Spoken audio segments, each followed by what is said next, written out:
দুইবার রাম রাম বলুন, আপনার পূর্ণতার জার্নি সম্পূর্ণ হোক। নমস্কার, আমি সুছন্দা। আমরা প্রায় শুনি কেন মানুষ রাম রাম দুইবার বলে।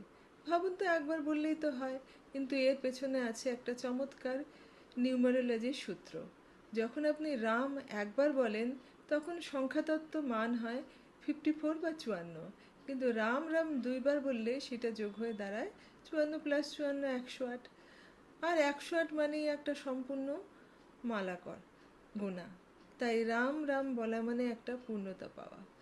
এর জন্যই রাম রাম দুইবার বলা শুধু একটা অভ্যাস নয়, এটা একটা পূর্ণতার প্রতীক, এটি একটা সম্পূর্ণ মালা জপা। তাই আপনি যখন রাম রাম বলবেন তখন মনে রাখবেন আপনি একটা পূর্ণ বৃত্ত সম্পন্ন করছেন। এটা আপনার মনে শান্তি আর জীবনে ভালো পরিবর্তন আনতে পারে। তাই যখন আপনি রাম রাম বলবেন, আপনি আপনার জীবনে একটা শান্তিপূর্ণ ধারা তৈরি করবেন এইভাবে। সবাই ভালো থাকবেন। নমস্কার।